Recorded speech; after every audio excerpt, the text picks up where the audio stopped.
মুখ্যমন্ত্রীর জন্য চাকরি যায়নি, চাকরি গেছে যে দুর্নীতি মুখ্যমন্ত্রীর নেতৃত্বে শিক্ষা মন্ত্রক এবং স্কুল সার্ভিস কমিশন সংগঠিত করেছে তার জন্য। মুখ্যমন্ত্রী হিসেবে তার দায় তিনি নেবেন কিনা সেটা অন্য প্রশ্ন। সুপার নিউমারিক পদ সৃষ্টি করবার প্রস্তাব ক্যাবিনেট মিটিং এ কে দিয়েছিলেন? মুখ্যমন্ত্রী তা অনুমোদন করেছিলেন। মুখ্যমন্ত্রীর জন্য চাকরি যায়নি, কিন্তু সুপার নিউমেরিক পদ সৃষ্টির এই প্রস্তাবটা যে বেআইনি, এই প্রস্তাবটা যে দুর্নীতিকে ধামাচাপা দেওয়ার জন্য, সেটা কোর্ট পরিষ্কার করে বলেছে। মুখ্যমন্ত্রীর জন্য চাকরি যায়নি।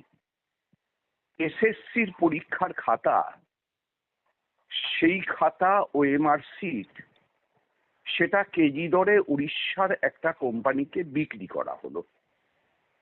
মুখ্যমন্ত্রীর অনুমতি ছাড়া শিক্ষামন্ত্রী বা শিক্ষা মন্ত্রক বা এসএসসি এই কাজ যদি করে থাকে, তাহলে মুখ্যমন্ত্রীর জন্য চাকরি যায়নি। মুখ্যমন্ত্রীর জন্য চাকরি যায়নি বারবার কোর্ট বলা সত্ত্বেও প্যানেল লিস্ট, মেরিট তালিকা সেটা প্রকাশ করা হয়নি, যার যে কোনো সরকারি চাকরির ক্ষেত্রে নিয়ম এবং যার অনুসরণ করা হয় যে কোনো সরকারি চাকরির ক্ষেত্রে। এটা এসএসসির ক্ষেত্রে করা হয়নি। এই কাজটা মুখ্যমন্ত্রী হাতে করে করেন না, অতএব মুখ্যমন্ত্রীর জন্য চাকরি যায়নি। কিন্তু মুখ্যমন্ত্রীর নির্দেশ ছাড়া এই চিরকাল যে কাজটা করা হয় সেই কাজটা এক্ষেত্রে না করাটা, সেটাকে যদি কেউ স্বাভাবিক মনে করেন, সঙ্গত মনে করেন, তাহলে মুখ্যমন্ত্রী ঠিক দাবি করেছেন তার জন্য চাকরি যায়নি। এবার এর পরিপ্রেক্ষিতে আমি একটা প্রশ্ন করতে চাই। বলছে যে আন্দোলন এখন হচ্ছে, ববি হাকিম বলেছে যে নাটক চলছে। আবার আজকে শোনা গেল যে মমতা বন্দ্যোপাধ্যায় বলছেন যে কেউ কেউ উস্কানি দিচ্ছে এই আন্দোলনকে। সেই থেকে কিভাবে ব্যাখ্যা করবে? যদি কেউ সত্যি উস্কানি দিয়ে থাকেন, তাহলে তাকে আমি ধন্যবাদ জানাবো, অভিনন্দন জানাবো। যদি কেউ সত্যি উস্কানি দিয়ে থাকেন, ন্যায্য দাবির পক্ষে, ন্যায়ের পক্ষে উস্কানি দেওয়াটা কোনো অপরাধ না। আমি জানি না কে উস্কানি দিচ্ছেন, অন্তত যারা আন্দোলন করছেন তারা এরকম কোনো কিছু বলেননি বা তারা এরকম কোনো কিছু দাবিও করেননি যে অমুক আমাদের সাথে আছে, তমুক আমাদের পেছনে আছে।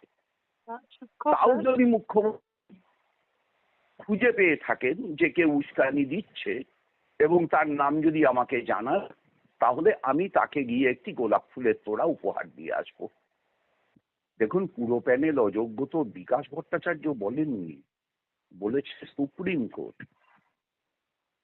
যেহেতু গোটা প্রক্রিয়াটাই দুর্নীতির মধ্য দিয়ে হয়েছে, 22 লক্ষ পরীক্ষার্থী পরীক্ষা দিলেন, সেই পরীক্ষার খাতা যাদের দেখতে দেওয়া হলো তারা এই খাতা হারিয়ে ফেললেন, বা এসএসসি হারিয়ে ফেললেন, বা অন্য কেউ হারিয়ে ফেললো।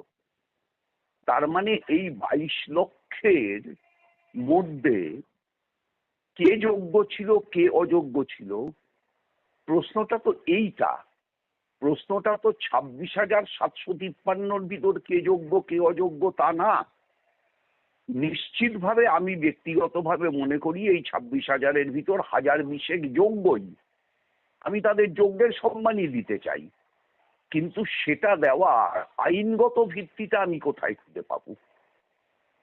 আমি যে 20,000-কে যোগ্য বলবো, 22 লক্ষের ভিতর যে 20,000 ডাকই পাননি বা যে 20 লক্ষ ডাকই পাননি, তারা যদি কেউ এসে বলেন যে আমি ওদের চাইতে বেশি যোগ্য, তাকে জবাব দেওয়ার আইনগত ভিত্তিটা আমার কাছে কখন থাকতো? থাকতো যদি মেরিট লিস্ট প্রকাশ হতো, থাকতো যদি ওএমআর সিট বা তার মিরর কপি জমা পড়তো। এগুলো তো কোনোটা পড়ছে না, করেনি। তাহলে দুর্নীতিটা যদি গোটা প্রক্রিয়াটা পরিচালনায় হয়ে থাকে, তাহলে দুর্নীতিটা 22 লক্ষের সাথেই হয়েছে। এবার 22 লক্ষের সাথে দুর্নীতি হলে তার ভিতরে কে যোগ্য কে অযোগ্য নির্ধারণ করবার ক্ষমতা বিকাশ রঞ্জন ভট্টাচার্যের কি আছে? নিশ্চিতভাবে নেই। আমারও নেই, আমার ধারণা আপনারও নেই। পরিস্থিতিতে মুখ্যমন্ত্রীরও নেই। প্রথমটা সংযম, দ্বিতীয়টা সংযমের কম্পারেটিভ ডিগ্রি সংযমতর, আর গ্রেপ্তারটা সংযমের সুপারলেটিভ ডিগ্রি সংযমতম। এই স্বৈরাচারী সরকারের কাছে সংযমের এইটাই চেহারা।